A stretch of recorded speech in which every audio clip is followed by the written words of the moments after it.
வணக்கம். இந்த விளக்க பதிவிற்கு உங்களை வரவேற்கிறேன். இன்னைக்கு நாம பார்க்க போற விஷயம் ரொம்பவே சுவாரஸ்யமானது, அதோடு ரொம்ப ரொம்ப முக்கியமானது. நம்ம உடம்போட ஆரோக்கியத்தை தீர்மானிக்கிறது நம்ம சாப்பிடுற சாப்பாடு மட்டும்தானா? கண்டிப்பா இல்ல. உங்களை சுத்தி இருக்கிற மனிதர்களும் உங்க மனசுக்குள்ள நீங்க ரொம்ப ஆழமா பூட்டி வச்சிருக்கிற உணர்ச்சிகளும் எப்படி உங்க உடல் ஆரோக்கியத்தை ரகசியமா தீர்மானிக்குதுன்னு என்னைக்காவது யோசிச்சிருக்கீங்களா? வாங்க அத பத்தி ஆழமா அலசுவோம். முதல் கேள்வியே கொஞ்சம் அதிரடியா தான் இருக்க போகுது. உங்க நண்பர்கள் உங்கள சீக்கிரமாவே வயசாக்குறாங்களா? என்னடா இப்படி ஒரு கேள்வின்னு பாக்குறீங்களா? PNAS அப்படிங்கிற ஒரு மிகச்சிறந்த உலகளாவிய அறிவியல் அமைப்பு சுமார் 2600 பேர்கிட்ட நடத்தின ஒரு மிகப்பெரிய ரிசர்ச்ல இருந்து தான் இந்த அதிர்ச்சியான உண்மையை நாம தொடங்க போறோம். இதுல ரொம்ப இன்ட்ரெஸ்டிங்கான விஷயம், நம்ம உடம்பு டேமேஜ் ஆகுற அந்த துல்லியமான அளவுதாங்க.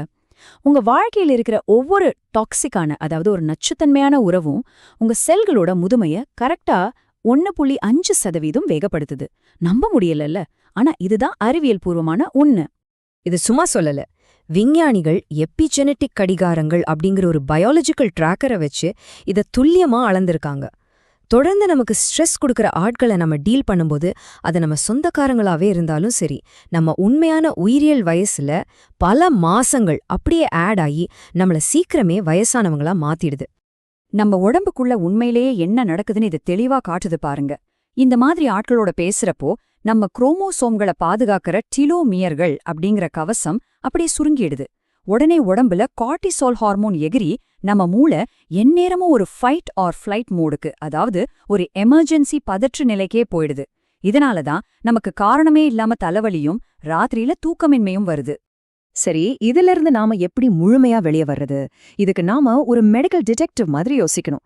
மாடர்ன் சயின்ஸ கொஞ்சம் தள்ளி வச்சுட்டு நம்ம பழந்தமிழ் ஞானமான திருக்குறள் கிட்ட போவோம்.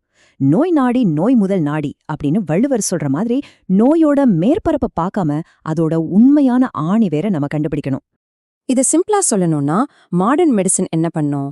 உங்களுக்கு காய்ச்சல் வந்தா அந்த காய்ச்சலை குறைக்கிறதுக்கு ஒரு மாத்திரையை கொடுக்கும். ஆனா நம்ம சித்த மருத்துவமோ அதோட உளவியலும் என்ன சொல்லுதுன்னா, உங்க நோய்க்கான உண்மையான காரணம் உங்க மனசுக்குள்ளேயும் உங்க குணத்துக்குள்ளேயும் தான் ரொம்ப ரகசியமா ஒளிஞ்சிருக்குன்னு ஆணித்தரமா சொல்லுது.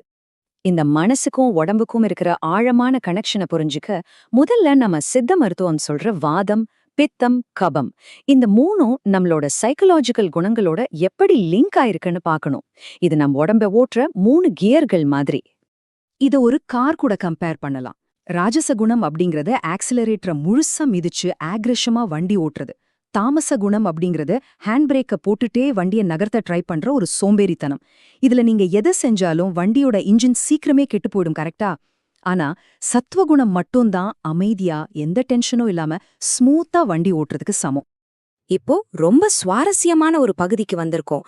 நாம மனசுக்குள்ளேயே அடக்கி வைக்கிற நெகட்டிவான உணர்ச்சிகள் எப்படி நம்ம உடம்புல இருக்கிற குறிப்பிட்ட உறுப்புகளை டார்கெட் பண்ணி அழிக்குதுன்னு பார்க்க போறோம். இது நிஜமாவே உங்களை ஆச்சரியப்படுத்தும்.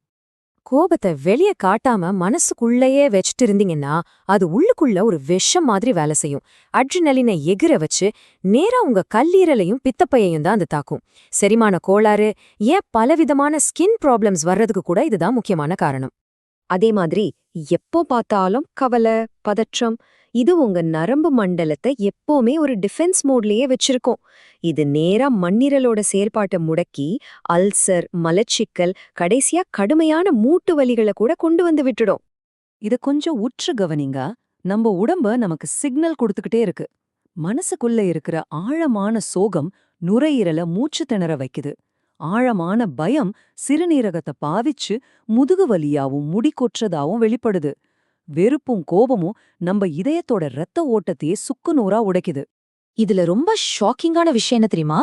பல வருஷமா மனசுக்குள்ள பகையும் வன்மத்தையும் வச்சுட்டு இருந்தீங்கன்னா அது உங்க நோய் எதிர்ப்பு சக்தியே முழுசா அழிச்சிடுமா.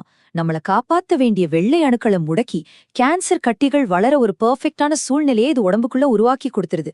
இது எவ்வளவு பெரிய ஆபத்து பாருங்க.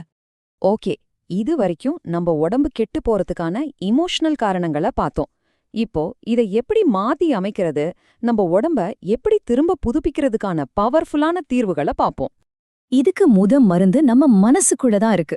மத்தவங்களை ஈஸியா மன்னிக்கிறது உங்க இதயத்துல இருக்கிற பாரத்தை உடுமே குறைச்சிடும். அதே மாதிரி நல்ல வாய் விட்டு சிரிக்கிறது நுரையீரலுக்கு ஒரு அருமையான எக்ஸசைஸ். அதுல இருக்கிற நச்சுக்கடை அப்படியே வெளியே கொண்டு வந்துடும். தியானமும் மௌனமும் நம்ம நரம்பு மண்டலத்தை சூப்பரா அமைதிப்படுத்தும். அடுத்ததா அதிகாலையில, அதாவது பிரம்ம முகூர்த்தம்னு சொல்ற 3:45 மணில இருந்து 5:30 மணிக்குள்ள எந்திரிக்கிறது ரொம்ப ரொம்ப நல்லது. எந்திரிச்ச உடனே போனை தொடுறதுக்கு முன்னாடி அந்த அமைதியான நேரத்துல உட்கார்ந்து சத்துவ குணத்தை வளர்த்துக்கிறது தான் நம்ம முழுமையான ஆரோக்கியத்தோட அஸ்திவாரம். உடல் ரீதியான தீர்வுகள்னு பார்த்தா, காலையில எந்திரிக்கிற அந்த அழகான அமைதியான நேரத்துல ஒரு கிளாஸ் ஃப்ரெஷ்ஷான நெல்லிக்காய் ஜூஸ் குடிக்கிறது ஒரு பழக்கமா மாத்திக்கோங்க. இத ஒரு மேஜிக்னே சொல்லலாம். இது உங்க நோய் எதிர்ப்பு சக்தியை உடனே பூஸ்ட் பண்றதோட செரிமானத்தை சீராக்கி உங்க சர்மத்தை இயற்கையாவே பழப்பழப்பா மாத்திடும். அது மட்டும் இல்லாம அடர்த்தியான முடி வளர்ச்சி, தேவையற்ற உடல் எடையை குறைக்கிறது, சர்க்கரை நோய் மற்றும் இதய ஆரோக்கியத்தை மெயின்டைன் பண்றதுன்னு எல்லாத்துக்குமே இது ஒரு சூப்பரான தீர்வு. இதோட சேர்த்து கொத்தமல்லி ஜூஸ், அப்புறம் தினமும் கொஞ்ச நேரம் யோகா, இது 3 சேர்ந்துச்சுன்னா உங்க உடம்புல இருக்கிற சோம்பேறித்தனம் ஓடிப்போய் முழுமையான இளமை திரும்பும். இது சும்மா இல்ல, கட்டாயம் உங்க லைஃப் ஸ்டைல ட்ரை பண்ணி பாருங்க. இது தவிர திடீர்னு வரக்கூடிய சொத்தப்பல் வலி மாதிரியான சில குறிப்பிட்ட பிரச்சனைகளுக்கு நம்ம வீட்ல இருக்கிற சாதாரண இயற்கை வைத்தியங்களே அந்த பூச்சியை வெளியேத்தி வலிய உடனே நிப்பாட்ட ரொம்பவே உதவியா இருக்குன்னு இந்த ஆதாரங்கள் சுட்டிக்காட்டுது. கடைசியா, எந்த ஒரு எதிர்பார்ப்பும் இல்லாம மத்தவங்களுக்கு உதவி பண்றதுக்கு உங்க நேரத்தை ஒதுக்குங்க. இது உங்க மனசுல இருக்கிற அகங்காரத்தை, அதாவது ஈகோவை சுத்தமா அழிச்சிடும். உங்க மனப்பாரத்தை குறைச்சு ஃபியூச்சர்ல எந்த நோயும் வராம தடுக்கிற ஒரு சூப்பரான மெடிசின் இது. இந்த விளக்கப் பதிவோட முடிவுக்கு வந்துட்டோம். மனமது செம்மையானால் மரணத்தையும் வெல்லலாம் அப்படிங்கிற ஒரு ஆழமான கருத்தோட உங்களை சிந்திக்க விடுறேன். உங்க மனசுக்குள்ள மறைஞ்சிருக்கிற உணர்ச்சிகள் தான் உங்க நோய்களுக்கு உண்மையான காரணமா இருக்குன்னா, இன்னைக்கு உங்க மனநிலையை மாத்துறது மூலமா எவ்வளோ பெரிய ஆரோக்கியத்தை உங்களால அடைய முடியும்? கண்டிப்பா சிந்திச்சு பாருங்க.